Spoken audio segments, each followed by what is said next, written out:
Саламатсыңарбы балдар? Эфирде химия сабагы. Силер менен 7 мектеп лицейинин химия мугалими Абдубап Айжан Алмуратовна. Демек биз сабагыбызды баштасак, балдар, дептер ручкабызды алып экранга жакын отурабыз. Демек бүгүнкү биздин сабагыбыз 8 класстар үчүн болмокчу. Сабактын темасы галогендер, алардын жалпы мүнөздөмөсү.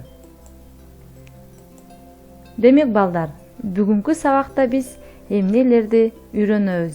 Алгач эле биз галогендердин мезгилдик таблицадан алган орду, жаратылышта таралышы, галогендердин физикалык химиялык касиеттери, галогендердин алынышы жана колдонулушу. Демек биз алгач галогендердин мезгилдик таблицадан алган ордун карап көрөлү. Демек бул өзүңөр көрүп тургандай галогендер балдар Менделеевдин мезгилдик таблицасынын 7-А группасында жайгашкан.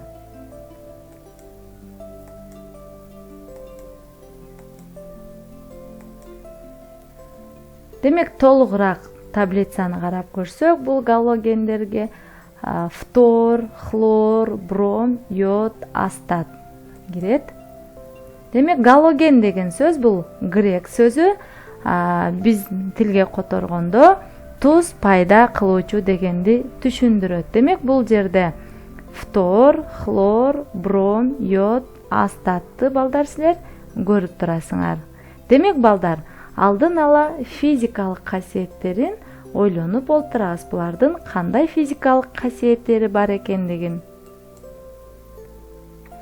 Демек бул галоген элементтер, фтор химиялык элемент бул фтор, салыштырма атомдук массасы 19, ядросунун заряды 9, сырткы энергетикалык деңгээлинин түзүлүшү 2s2 жаратылышта таралышы бул калийдин фториди түрүндө кездешет. Жер кыртышынын 0,27% түзөт. Демек бул таблицада балдар өзүңөр көрүп алсаңар болот. Жалпы элементтер жөнүндө маалымат берилген.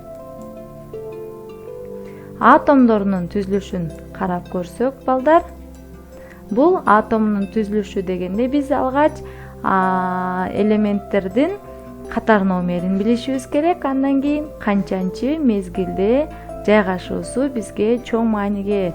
Демек фтор катар номери 9, демек ядросунун заряды +9. Фтор экинчи мезгилде жайгашкан, демек 2 энергетикалык деңгээлден турат.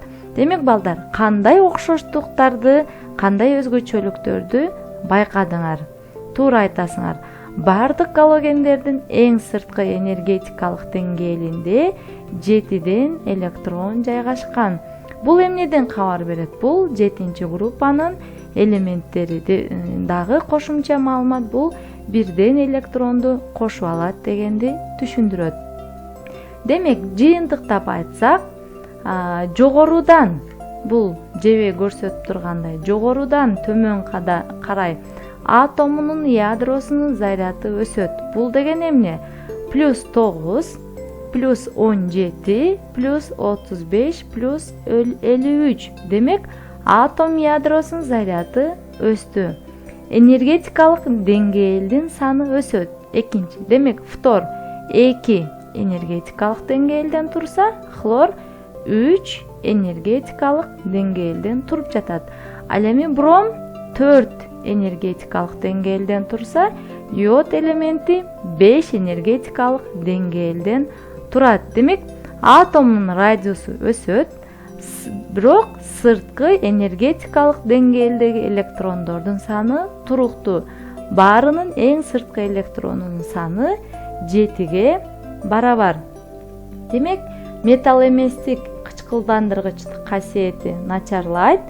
Металлды калыбына келтиргичтик касиети, металл эместик кычкылдандыргыч касиети начарлайт, жогорудан төмөн карай. Металлды калыбына келтиргичтик касиети жогорулайт. электрондук формуласы. Бул жерде биз электрондук формуланын түзүштү билебиз. Бул жерде жупташпаган бир электрону бар. Демек ушул жерде башка элементтердин бирден электронун кошуп алууга жөндөмдүү. Жыйынтык галогендер П элементтер деп аталат. Себеби сырткы энергетикалык деңгээлде 7 электрон болот. Анын бирөөсү жупташпаган болот. Алардын бардыгы П энергетикалык деңгээлинде жайгашат. Демек, галогендер заттар катары дейт. Буну кандай түшүнсөк болот? Албетте балдар, бул химиялык формуласын карасак, молекулалык абалда жазылат. Демек, бул жөнөкөй заттар. Химиялык байланыштын тиби бардык галогендерде уюлсуз коваленттик байланыш, электрон формуласы жупташпаган электрондордун эсебинен жупташып атат. Кайноо температурасы минус 183,3, агрегаттык абалы уулуу газ, түсү сары жашыл. Демек бул жакта да ушундай галогендердин физикалык касиеттери берилген. Демек карап көрсөк, фтор газ абалында, хлор, бром суюктук, йод бул катуу зат. Физикалык касиеттерин жыйынтык чыгарсак, атомдук массасынын өсүшү менен элементтердин металл эместик касиети азаят. Атомдук массасынын өсүшү менен элементтердин түсү ток түскө өтөт. Атомдук массасынын өсүшү менен кайноо жана эрүү температурасы жогорулайт балдар. Галогендердин химиялык касиеттерин карап көрөлү. Бул жерде галогендер күчтүү кычкылдандыргыч. Төмөндөгү катарда кычкылдандыргыч касиети жогорулайт. Демек, йоддон фторго карай кычкылдандыргыч касиети жогорулайт. Фтор эң күчтүү кычкылдандыргыч болуп эсептелет. Фтордун терс электирдүүлүгү 4-кө барабар. Фтор эч качан электрон бербейт. Демек балдар, биз терс электирдүүлүк деген эмне экенин билебиз. Бул башка элементтердин атомунан электрондорду өзүнө тартып алуу күчү. Бул атайын таблицада терс электирдүүлүк берилген. Демек, галогендердин химиялык касиеттерин да карап өтсөк, металлдар менен аракеттенишип, туздарды пайда кылышат. Бул жерде хлор натрийдин бир электронун кошуп алып, бул жерде кычкылдандыргыч болду. Демек, туздар алынат деп айттык: фторидтер, хлоридтер, бромидтер, йодидтер. Демек, натрийдин бирикмеси бул хлоридтер деп аталат. Жез менен реакцияга кирди, жездин йодиди пайда болду. Бром темир менен реакцияга кирип, темирдин 3 валенттүү бромиди пайда болду. Эми бул жерде суутек менен аракеттенишүүсүн көрөлү. Эгерде фтор суутек менен аракеттенирсе, плавик кислотасы пайда болот дагы.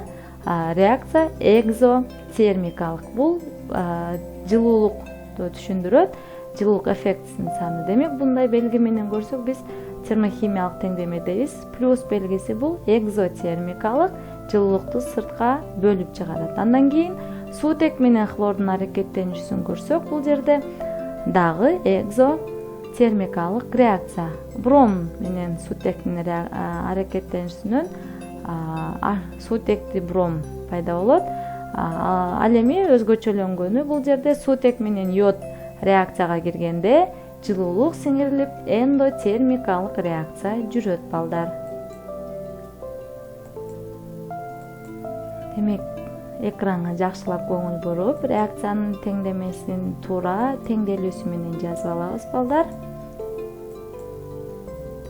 Суу менен аракеттенишүүсүндө балдар, хлор суу менен аракеттенгенде туз кислотасы жана туз сымал кислотасы пайда болот. Ал эми фтор суу менен реакцияга киргенде плавик кислотасы жана кычкылтек бөлүнүп чыгат.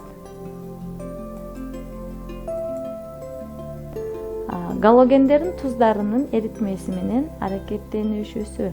Демек бул жерде галогендердин аракеттенишин көрсөк, хлор натрий бромидин реакциядан сүрүп чыгарып атат. Дагы натрийдин бромиди пайда болуп атат. Бул жерде хлор жазылыш керек болчу. Андан кийин хлор натрийдин йодиди менен аракеттенишип, натрийдин хлориди жана йод пайда болду. Ал эми бром натрийдин йодиди менен аракеттенишип, натрийдин бромиди жана йод пайда болду. Эмне үчүн биз фторду балдар сызып койдук? Демек өз алдыбызча ой жүгүртүп, жыйынтыгында сурообузга жооп табабыз. Алынышын карап көрсөк, марганецтин оксидине туз кислотасын кошкондо марганецтин хлориди, хлор жана суу пайда болду. Бул лабораторияда алынуу жолу. Өнөр жайда алынышын карап көрсөк, натрий хлоридин электролиз жолу менен, башкача айтканда электр тогунун таасиринде ажыратсак, натрийге жана хлорго ажырайт. Демек бул галогендердин бирикмелери дезинфекциялык каражаттарды жасоодо колдонулат. Андан кийин мисалы үчүн биз күнүмдүк турмушта колдонгон тиш жуучу пасталардын, медицинада дары каражаттары катары колдонулат. Дагы биз кенен токтолуп өтөбүз.